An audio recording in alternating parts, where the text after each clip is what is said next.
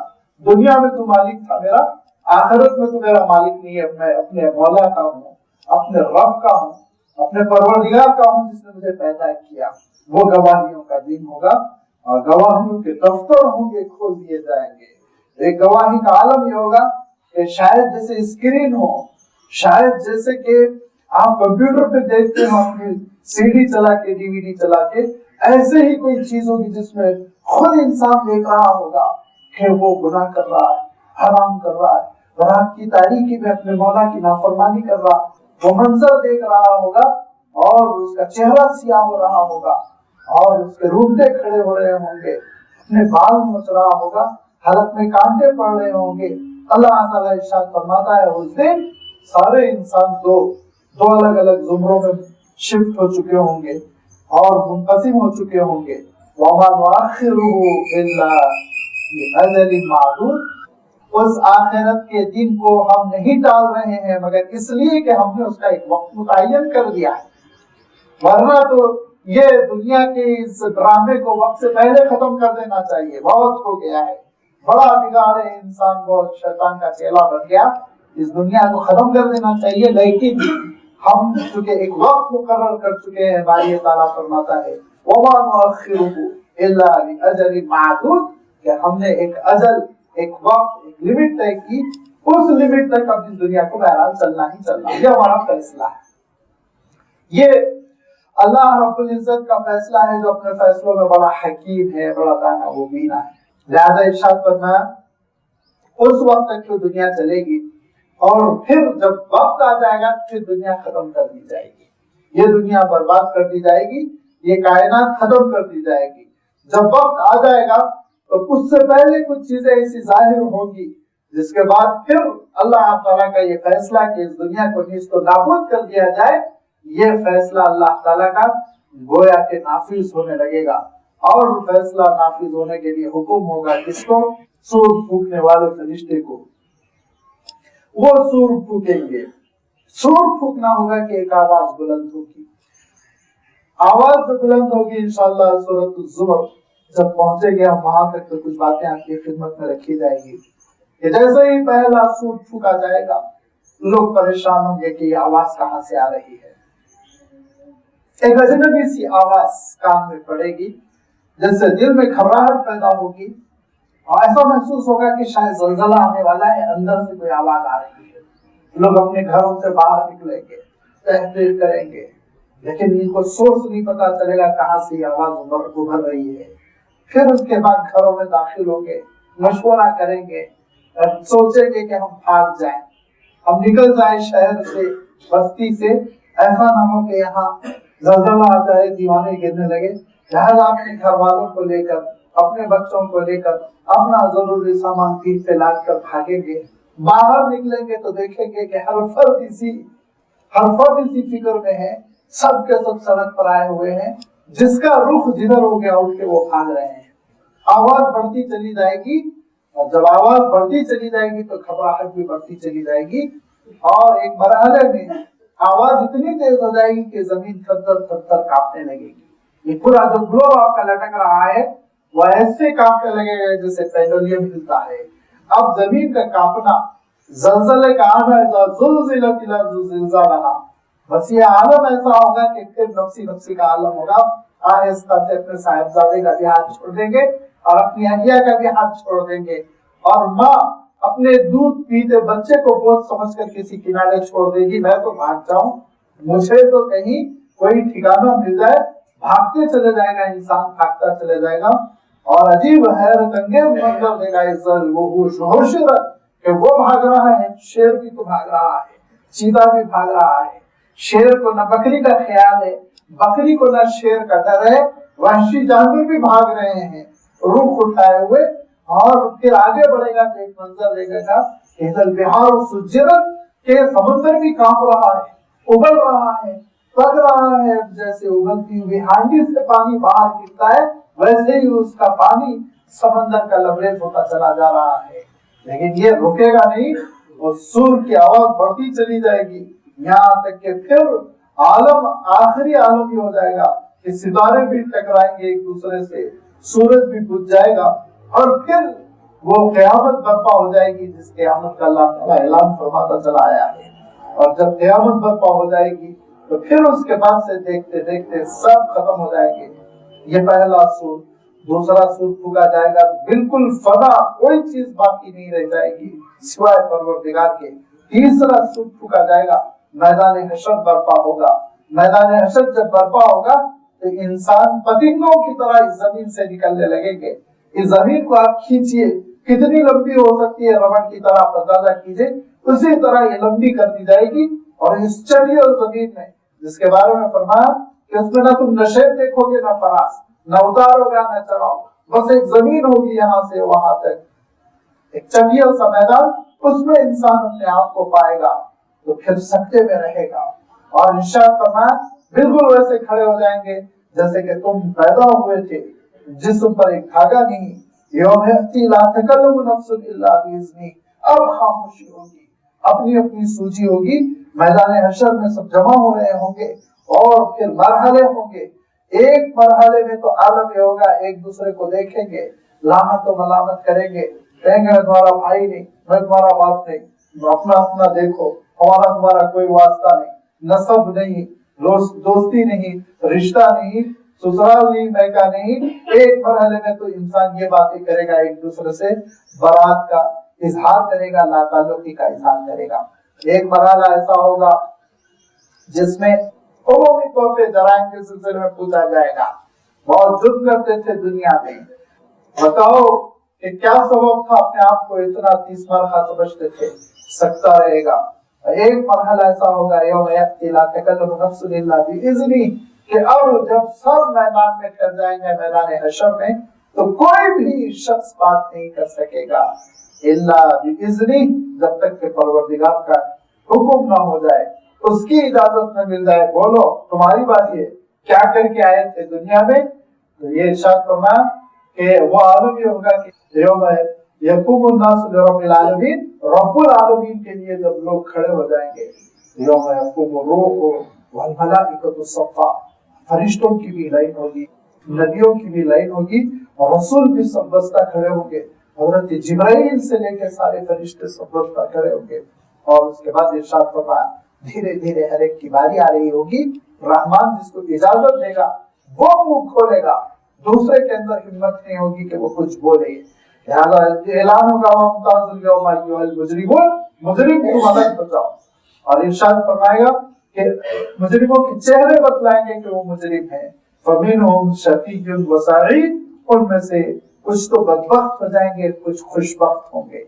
جو مجرم ہوں گے ارشاد فرمایا فاما الذین شقوا ففی النار لهم فیہا زفیر وشہیق، ان کے لیے عالم یہ ہوگا کہ وہ قیامت کا دن 50,000 سال کے برابر ہو جائے گا. وقت کاٹے نہیں کٹے گا، باری نہیں آئے گی، تڑپ رہے ہوں گے اور کہہ رہے ہوں گے یا لیتنی کنت ترابا، یا لیتنی کنت ترابا، کاش میں مٹی میں ملا دیا گیا ہوتا، نسیہ منسیہ ہو گیا ہوتا، ختم ہو گیا ہوتا، کوئی پوچھنے والا نہ ہوتا. یہ تو وقت ہے کہ کٹی نہیں رہا، باری ہے کہ آ ہی نہیں رہی ہے. اور جب باری آئے گی تو اس سے زیادہ گرا وقت ان پر پہنچے گا. اور اس دن جب اللہ تعالیٰ پھر ان سے پوچھے گا کہ کس بنیاد پہ مجھ سے بغاوت کرتے تھے، کس بنیاد پر مجھ سے نافرمانی کرتے تھے، اپنی حقیقت کو سمجھا تھا تم نے، دو بالش تھے، اور پھر اس کے بعد تمہارے اندر اتنا غرور تکبر. لہذا فرمایا ففی النار، پھر ان کو آگ میں جھونکا جائے گا.